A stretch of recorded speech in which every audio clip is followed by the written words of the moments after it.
ಮಾನ್ಯ H K ಪಾಟೀಲ್ರು ಕಾನೂನು ಸಚಿವರು ರಾಷ್ಟ್ರಗೀತೆಗೆ ಅಪಮಾನ ಮಾಡಿದ್ರು ಅಂತ ರಾಜ್ಯಪಾಲರ ಬಗ್ಗೆ ಉಲ್ಲೇಖ ಮಾಡಿದ್ರು. ಇದೇ ಕಾಂಗ್ರೆಸ್ ಪಾರ್ಟಿ ಹುಬ್ಬಳ್ಳಿಯಲ್ಲಿ ರಾಷ್ಟ್ರಧ್ವಜನ ಹಾರಿಸಲಿಕ್ಕೆ ಬಿಡ್ಲಿಲ್ಲ. ನಾಚಿಕೆ ಆಗಬೇಕು ಇವರಿಗೆ.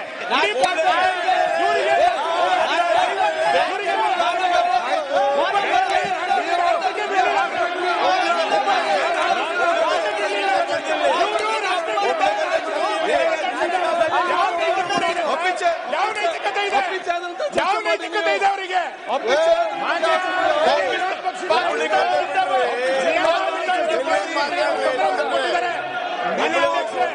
ನಿಯಮಾವಳಿಗಳ ಪ್ರಕಾರ ದಯಮಾಡಿ ಅರ್ಥ ಮಾಡ್ಕೊಳ್ಳಿ. ಮಾನ್ಯ ಅಧ್ಯಕ್ಷ ಸರ್, ಮಾನ್ಯ ಅಧ್ಯಕ್ಷ ಸರ್, ಒಂದು ನಿಮಿಷ ಸರ್. ಮಾನ್ಯ ಅಧ್ಯಕ್ಷ, ನಿಯಮಾವಳಿ ಪ್ರಕಾರ ಸರ್ ನೀವು ಹೇಳ್ತಾ ಇದ್ದೀರಿ 52 ವರ್ಷ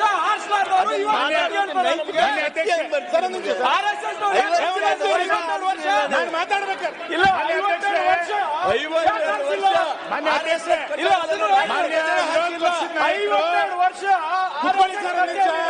ರಾಷ್ಟ್ರಧ್ವಜ ಯಾಕಾಗ್ತಿಲ್ಲ?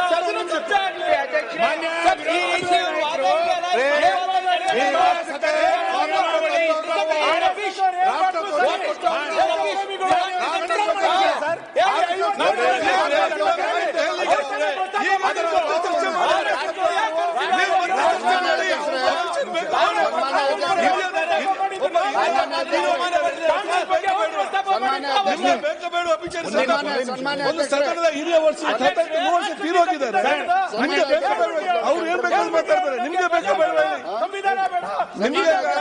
ನಿಮ್ಗೆ ಸಂತಾಪ ಬೇಕಾ ಬೇಡ? ಯಾಕೆ ಮಾತಾಡ್ತೀರಿ? ಅವ್ರು ಮಾತಾಡ್ಲಿ. ನೀವ್ ಯಾಕೆ ಮಾತಾಡ್ತೀರಿ? ಸಂತಾಪ ಸೂಚನೆ ಬೇಕಾ ಬೇಡ ಹೇಳಿ. ಅವ್ರು ಚರ್ಚೆ ಮಾಡ್ತಾರೆ. ನಿಮ್ಗೆ ಬೇಕಾ ಬೇಡವಾ? ಒಪ್ಪಿಲ್ಲ ಸ್ವಾಮಿ. ನೀವು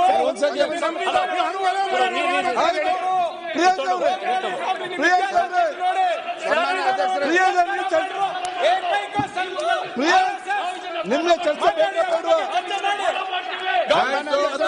ಚರ್ಚೆ ಮಾಡಿ. ಈಗ ಪ್ರತಿಪಕ್ಷ ನಾಯಕರು ನಿಂತಿದ್ದಾರೆ, ಅದು ಮತ್ತೆ ಚರ್ಚೆ ಮಾಡಿ. ಒಂದೇ ನಿಮಿಷ. ಸನ್ಮಾನ್ಯ ಅಧ್ಯಕ್ಷ, ನಾವು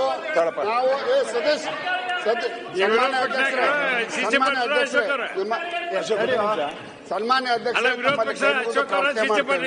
ಸದನ ಸುರಳಿತವಾಗಿ ನನ್ನ ಆತ್ಮೀಯ ಸ್ನೇಹಿತ ಗ್ರಾಮೀಣಾಭಿವೃದ್ಧಿ ಸಚಿವರನ್ನ ನೀವು ಮೊದಲೇ ಕಂಟ್ರೋಲ್ನಾಗ ಇಡ್ರಿ. ನಿಮ್ಮ ಆತ್ಮೀಯ ಸ್ನೇಹಿತ ನೀವೇ ಕಂಟ್ರೋಲ್.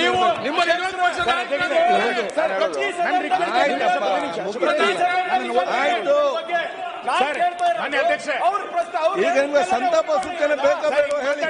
ಅವರನ್ನು ನೋಡ್ಬೇಡಿ. ನಿಮ್ಗೆ ಅಭಿಚಾರ ಬೇಕಾ ಬೇಡವಾ? ಕಾನೂನು ಸಚಿವರು ಮಾತಾಡಬಾರ್ದ? ಅಭಿಚಾರ ಬೇಕಾ? ಆಯ್ತು, ನಾವು ಹೇಳ್ತೇವೆ. ನೀವೇ ಆಯ್ತು, ಸಂತಾಪ ಸೂಚನೆ ಬೇಕಾ ಬೇಡವಾ ಹೇಳಿ. ಅವರು ಮಾತಾಡಿ, ನೀವೇ ಮಾತಾಡ್ಬೇಕು. ಅಲ್ಲ, ನೀವು ಕೂತ್ಕೊಳ್ಳಿ. ನೀವೇ ಮಾತಾಡ್ಬೇಕು. ನಿಮ್ಗೆ ಸಂತಾಪ ಸೂಚನೆ ಬೇಕಾ ಬೇಡವಾ? ಒಂದು ಹಿರಿಯರು 125 ಆದಂತ ಹಿರಿಯ ನಾಯಕರು ನಮ್ಮನ್ನು ಅಗಲಿದ್ದಾರೆ. ಅವ್ರಿಗೆ ಬೇಕಾ ಬೇಡವಾ? ನಾಳೆ ನಮ್ಮ ಮನೆಯವರ ಏನ್ ಪರಿಸ್ಥಿತಿ ಆಗಿದೆ?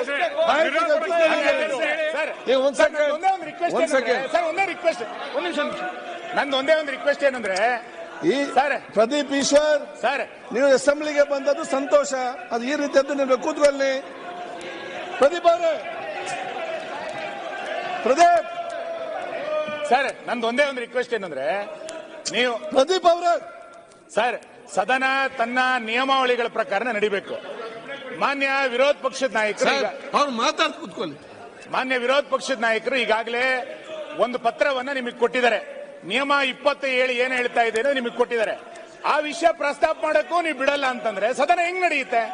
ನಾವ್ ಹೇಳ್ತಾ ಇರೋದೇನು ಅಂತ ಕೇಳಿದ್ರೆ, ನೀವು ಎಚ್ ಕೆ ಪಾಟೀಲ್ ವಿಷಯ ಪ್ರಸ್ತಾಪ ಮಾಡಿದ ನಂತರ ವಿರೋಧ ಪಕ್ಷದ ನಾಯಕರಿಗೂ ಒಂದು ಶಬ್ದ ಮಾತಾಡ್ಲಿಕ್ಕೆ ಕೊಡ್ಬೇಕಲ್ಲ. ರಾಷ್ಟ್ರಗೀತೆ ವಿಧಾನಸೌಧದ ಒಳಗೆ ಗೆದ್ದವರು ಪಾಕಿಸ್ತಾನ ಜಿಂದಾಬಾದ್ ಕೂಗಿದಾಗ ಇವರು ಏನು ಅನ್ನಿಸ್ತಾ ಇಲ್ಲ. ರಾಷ್ಟ್ರಗೀತೆ